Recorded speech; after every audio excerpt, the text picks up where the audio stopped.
नमस्कार दोस्तों, मैं वीरेश कुमार आपके समक्ष यूपी SSC PET के एग्ज़ाम का दूसरा प्रैक्टिस सेट लेके हाजिर हुआ हूँ। चलिए फिर करते हैं।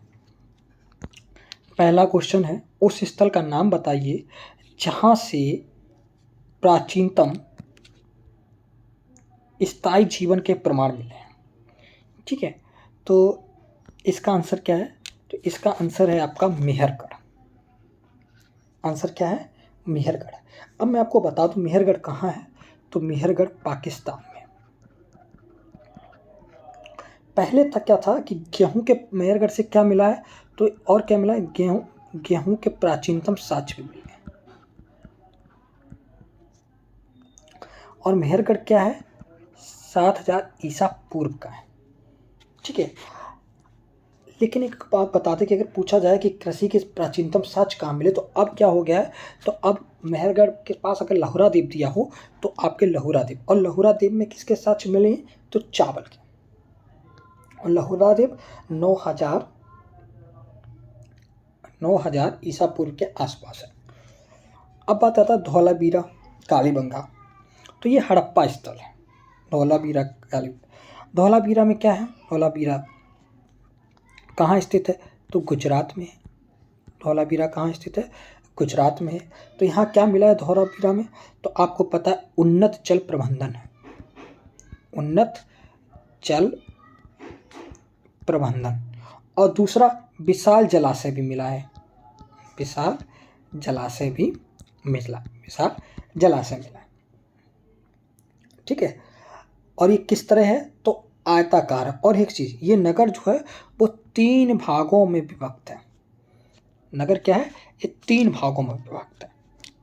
ठीक है, अब कालीबंगा में क्या है? तो कालीबंगा कहाँ स्थित है? तो ये राजस्थान में स्थित है। कालीबंगा कहाँ है? आपका राजस्थान में स्थित है, भारत। अब यहाँ क्या है? तो यहाँ जुते हुए खेत के साक्ष्य मिले हैं।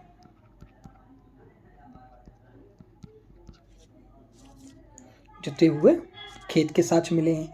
भूकंप का साक्ष्य मिला है। सेल खड़ी और मिट्टी के अग्नि मोहरें मिली हैं। और चबूतरे पर अग्नि कुंड मिला है। ठीक है, नेक्स्ट चलते हैं। कह रहा भीमबेटका किसके लिए प्रसिद्ध है? तो आपको पता है भीमबेटका कहाँ है? तो MP में है।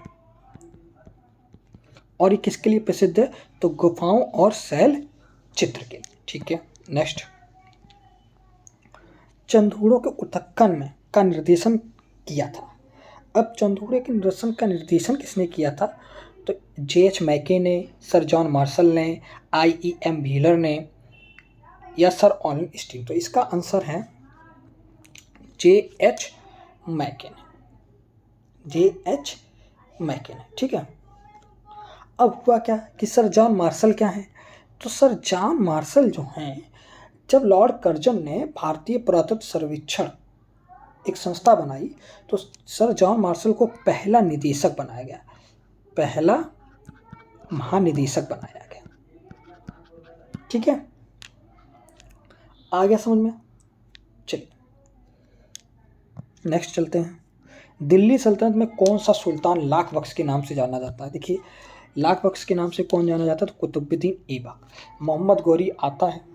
ठीक है, और यहाँ से 1194 में हरा के जयचंद के बाद चला जाता है। तो वो अपने 4 गुलामों को ही बात देता है। और अगर पूछा जाए तो ये राजधानी क्या थी? तो इनकी राजधानी लाहौर थी उस समय। कुतुबुद्दीन ऐबक को लाख बख्श, लाखों का दान देने की वजह से, पील बख्श, हाथियों का दान देने की वजह से पील बख्श, और इसे कुरान खां भी कहा जाता था। क्या? कुरान खां की भी उपाधि इसे मिली। ठीक है, जब हिस्ट्री पढ़ाएंगे तो हम कुतुबुद्दीन ऐबक के बारे में पूरा पढ़ाएंगे। ठीक, और इसने कभी भी सुल्तान की उपाधि लेकर शासन नहीं किया। इसने अब कौन सी उपाधि ली थी? तो इसे सिपह सलार। ठीक है, कुतुबुद्दीन ऐबक के बाद इल्तुतमिश बनते हैं, और इल्तुतमिश राजधानी कहाँ ले आते हैं? तो दिल्ली सल्तनत का संस्थापक कुतुबुद्दीन ऐबक को कहा जाता है, लेकिन दिल्ली सल्तनत का वास्तविक संस्थापक इल्तुतमिश को कहा जाता है। इल्तुतमिश बनेंगे, अब वो राजधानी कहाँ से ले आएंगे? लाहौर से दिल्ली ले आएंगे। ठीक है, पलबन के बारे में आपको पता है। इल्तुतमिश चालीसा की स्थापना करेगा, उस चालीसा का सदस्य रहेंगे, और बलबन जब सुल्तान बनेंगे तो आप वो चालीसा को खत्म कर देंगे। ठीक है, नेक्स्ट चलते हैं। निम्नलिखित संतों को उनके कालक्रम में नियोजित कीजिए। तो आपको पता है कालक्रम में नियोजित करने के लिए आपको इनकी जन्म पता है। कबीर का जन्म कहाँ हुआ? तो 1398 में कबीर का जन्म हुआ। ठीक है, कहाँ? वाराणसी में हुआ। कहाँ हुआ? वाराणसी में हुआ। नामदेव का 1270 में हुआ, ये बैसड़बाद से संबंधित थे। मीराबाई का 1498 में हुआ, और नानक साहब का तो नानक ननकाना साहिब में हुआ 1469। तो अब मिलाइए, देखिए सबसे पहले जन्म किसका हुआ? नामदेव का, तो 2 बस मिल गया, हो गया। एक भी अगर आपको पता होगा, एक भी आप कर ले जाएंगे। ठीक है, नानक साहब का ननका साहब में हुआ, इनकी डेथ करतारपुर साहिब में हुई। मीराबाई का जन्म कुड़की राजस्थान में हुआ था। ठीक है, अब चलते हैं नेक्स्ट। इंडियन ओपिनियन पत्रिका के प्रथम संस्थापक कौन थे? अब प्रथम संपादक कौन थे? तो इंडियन ओपिनियन पत्रिका किसकी थी?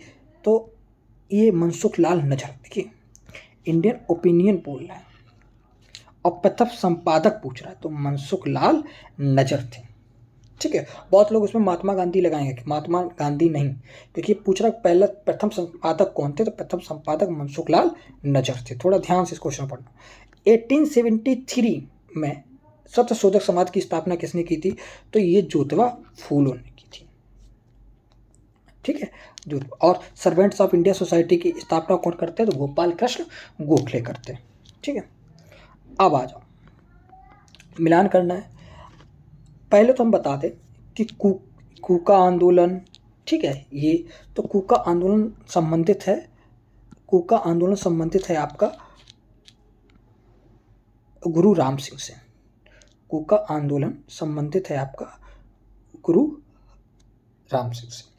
नेक्स्ट, अब आ जाइए, तो मैं आपको बता दूं कूका आंदोलन कब है। तो कूका आंदोलन जो आपका है 1840 में, 1840 में। और चटगांव आमरी रेड केशव सूरसेन वाला, तो ये आपको पता ही होगा, ये 1930 में हुआ था। ठीक है, अभिनव भारत की स्थापना 1904 में हुई थी। एक्चुअली ये इसका नाम परिवर्तित है, किसका नाम परिवर्तित है? तो 1899 में एक मित्र मेला बना था, एक गुप्त था मित्र मेला, उसी का ये नाम परिवर्तित नाम है। ठीक है, उसी का ये परिवर्तित नाम है।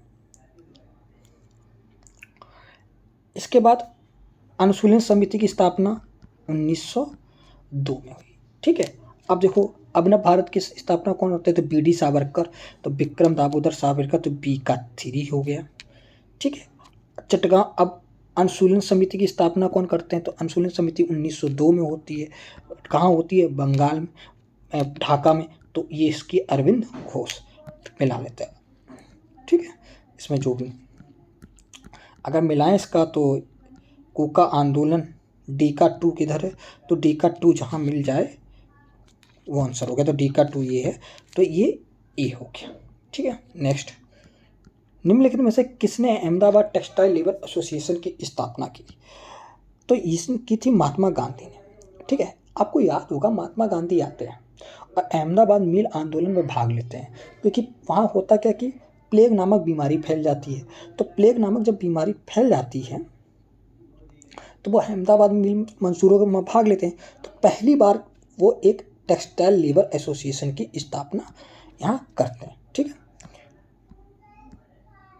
उस भारतीय का, अब देखो उस भारतीय का नाम क्या नाम था जिसने 3 गोलमेज सम्मेलन में भाग लिया? तो आपको पता है किस कौन थे? तो वो बी आर अम्बेडकर थे। कौन थे? बी आर अम्बेडकर थे। तो तीनों गोलमेज सम्मेलन की डेट 1931 और 32, प्रथम द्वितीय तृतीय। ठीक है, कांग्रेस पहले सम्मेलन में भाग नहीं लेती। ठीक है, सिर्फ अब भारतीय संसद में जैव विविधता अधिनियम कब लाया गया? तो ये दिसंबर 2002 में लाया गया। ये बायोडाइवर्सिटी से संबंधित है। ठीक है, ये आपका बायो, और जैसे बायोडाइवर्सिटी वैसे इससे क्या संबंधित है, तो नगोया प्रोटोकॉल इससे संबंधित है, ठीक है। और कार्टाजोना जो 2000 में था वो भी इससे संबंधित है, तो इसको आप ध्यान रखिएगा, ठीक है। नेक्स्ट चलते हैं, निम्नलिखित में से कौन सम्मिलित नहीं है। देखिए ऐसे क्वेश्चन में आप इसको जरूर अंडरलाइन कर लीजिए कि सम्मिलित नहीं है। तो सी है आपका, तो सी का क्या है, पेलजेलिपला सिक्किम, जाहिर सी बात है सिक्किम है। माना नीति उत्तराखंड, बॉमडिला सिपकीला जल दर्रा आपका कहाँ है, तो सिपकीला दर्रा है आपका हिमाचल प्रदेश, हिमाचल प्रदेश, ठीक है। नेक्स्ट चलते हैं, पेट्रो रसायन के उत्पादन का सबसे बड़ा केंद्र कहाँ है, तो जामनगर गुजरात में। अब अंकलेश्वर किस लिए प्रसिद्ध है, तो अंकलेश्वर आपका गुजरात में ही है, लेकिन ये पेस्टिसाइड्स के लिए प्रसिद्ध है। और नून माटी असम में है। नून माटी किस लिए पसंद है, तो पहली फैक्ट्री इंडियन ऑयल कॉरपोरेशन ने 1960 में यहाँ अपनी पहली रिफाइनरी डाली थी। और ट्राम्बे में क्या है, तो ट्राम्बे कहाँ है, तो महाराष्ट्र में। और यहाँ है क्या, यह भाभा एटॉमिक रिसर्च सेंटर है। और भाभा एटॉमिक रिसर्च सेंटर कब, 1967, ये परिवर्तित रूप है जो परमाणु ऊर्जा, तो 1967 से इसका नाम भाभा एटॉमिक रिसर्च। भूमध्य रेखा निम्नलिखित में से किस देश से होकर नहीं गुजरती। देखिए इसके लिए मैप आपको पता होगा, मैं पढ़ाऊंगा मैप।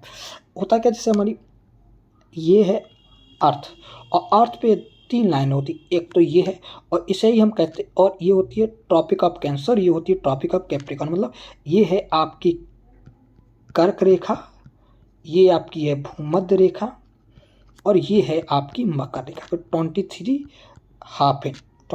हाफ इन नॉर्थ और साउथ, और ये है 0 डिग्री।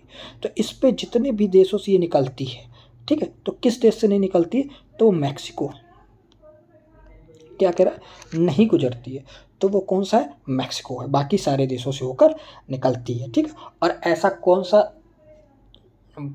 देश है, मतलब ऐसी कौन सा कॉन्टिनेंटल है, तो अफ्रीका कॉन्टिनेंटल है, जिसमें तीनों निकलती हैं, ठीक है। अब देखिए, निम्नलिखित में से कौन सा मापक टर्नेडो की तीव्रता मापन हेतु प्रयोग में लाया जाता है, तो ये आपकी है फुजीटा स्केल। मर्केली रिएक्टर दोनों भूकंप की तीव्रता के लिए नापी जाती है। साकिर सिम्पसन स्केल पवन, ये पवन के लिए इम्पॉर्टेंट है। पवन मतलब हवा की गति, पवन की गति नापते जब, ठीक है, तूफान आते हैं तब। नेक्स्ट चलते हैं, अनुसूचित जाति और अनुसूचित जनजाति को तो ये आपको पता है, अंतर्गत मौलिक सामाजिक अप्रसयता का अंत, ये अप्रसयता का अंत पूछ रहा है, वो आर्टिकल नंबर 17 है। अभी आपकी पॉलिटी की क्लासें बंद चल रही हैं, बहुत जल्दी शुरू करेंगे हम फिर पॉलिटी दोबारा। भारतीय राष्ट्रीय संविधान में केंद्रीय सरकार की अधिशासी शक्तियाँ किसमें निहित की गई, तो आपको पता है सारी शक्तियाँ किसमें, भारत के राष्ट्रपति में है, ये मैंने बताया था। अब भारत के में नीचे दिए गए अभिलेखीय न्यायालय की बात कर रहा है, तो उच्च न्यायालय और उच्चतम न्यायालय दोनों अभिलेखीय न्यायालय हैं, तो ठीक है, ये आपका दोनों आपके अभिलेखीय न्यायालय। अभिलेखीय न्यायालय मतलब इनको अभिलेखीय न्यायालय के ही तहत न्यायालय की अवमानना का, ठीक है, केस चलता है। अब नेक्स्ट देखिए, भारत के संविधान के आर्टिकल 317 खाम निम्न राज्यों में से किसके लिए विशेष उपबंध है, तो असम के लिए विशेष उपबंध है, ठीक है। अब नेक्स्ट देखिए, दिनेश गोस्वामी समिति किससे संबंधित है, तो निर्वाचन सुधार से संबंधित है। किस देश के आर्थिक समृद्धि की सबसे उपयुक्त मापदंड है, अगर किसी देश के कितना संबंध है तो हम उसके प्रति व्यक्ति की वास्तविक आय जान लें। अगर उसके प्रति व्यक्ति की वास्तविक आय पता चल जाएगी तो ये पता चल जाएगा कि वो देश कितना समृद्धि है या वहाँ के लोग कितने समृद्ध हैं। जब लोग उसके समृद्ध होंगे तो अपने आप देश पहले समृद्ध हो जाएगा। भारत के विदेशी मुद्रा भंडार निगम से किसका हिस्सा सर्वाधिक है, तो आपको पता है भारत में सबसे ज़्यादा, क्यों, जो बाहर भारतीय रहते हैं उनके द्वारा जो भारत में राशि जमा कराई जाती है जैसे डॉलर के रूप में, तो वो सबसे ज़्यादा भारत के पास है, अनिवासी भारतीयों का जमा। मुद्रा की प्रभावकारी पूर्ति क्या है, मतलब प्रभावकारी पूर्ति तो प्रचालन में मुद्रा की मात्रा, अगर मुद्रा ज़्यादा हो गई तो प्रभाव डालेगी, कम हो गई तो प्रभाव डालेगी, इसे इन्फ्लेशन और रिसेशन के नाम से हम जानते हैं। भारतीय जीवन बीमा निगम की बात है, भारतीय जीवन बीमा निगम पढ़ाया है, तो इसकी स्थापना कब की जा रही भारतीय जीवन बीमा निगम की, तो 1956 में। और इसका मुख्यालय कहाँ है, तो इसका मुख्यालय है आपका मुंबई, आपका इसका मुख्यालय कहाँ है? तो मुंबई में इसका मुख्यालय है, ठीक है। और इसके चेयरपर्सन इस समय कौन है? तो M.R. कुमार। और ये पूरी भारत के स्वामित्व वाली कंपनी है। कंपनी द्वारा लाभांश की घोषणा की जाती है। तो कंपनी द्वारा लाभांश की घोषणा की जाती है तो निम्नलिखित पूंजी पर नहीं, अधिकृत पूंजी पर नहीं, अभिदत्त पूंजी पर की जाती है, ठीक है। नेक्स्ट, जस्तेदार लोहे की चादरों में जंग से बची रहती है क्योंकि उनके तो शीशा नहीं, क्रोमियम नहीं। यसद, यसद क्या है? यसद का लेप होता क्या है? देखिए होता क्या है, यसद उसको कहते हैं कि जैसे मान लीजिए ये एक छड़ है लोहे की, और इसमें ऑक्सीजन की प्रेजेंस में ये क्या करती है? रिएक्शन करती है, तो इसमें क्या लगना लगता है? जंग लगने लगती है। तो इस लोहे की छड़ को बचाने के लिए हम जस्ता या जिंक का क्या कर देते हैं? इसके ऊपर लेप चढ़ा देते हैं, जिससे ये आयरन ऑक्सीजन से क्या नहीं कर पाता है? रिएक्शन नहीं होता है, ठीक है। ध्वनि के स्रोत में परावर्ती सतह के बीच निम्नतम कितनी दूरी होनी चाहिए? तो 17 मीटर दूरी होनी चाहिए, तो प्रतिध्वनि सुनाई दे सके। मनुष्य की आंख पर, आपको पता है मनुष्य की आंख कहाँ बनेगी? तो दृष्टि पटल पे बनेगा। नेक्स्ट चलते हैं, जलीय फर्न जिसे जैव उर्वरक के रूप में जाना जाता है वह है, तो वह एक क्या? एंजोला है। मानव वृक्क अस्मरी में पाया जाने वाला प्रमुख रासायनिक यौगिक है, तो वो है कैल्शियम ऑक्सलेट। आपको पता है कि जब किडनी में पथरी जिसको कहते हैं वो किससे बनती है? तो इसी से बनती है, कैल्शियम ऑक्सलेट से, ठीक है। इसी के साथ ये आपके 30 क्वेश्चन खत्म हुए हैं। ठीक है, धन्यवाद।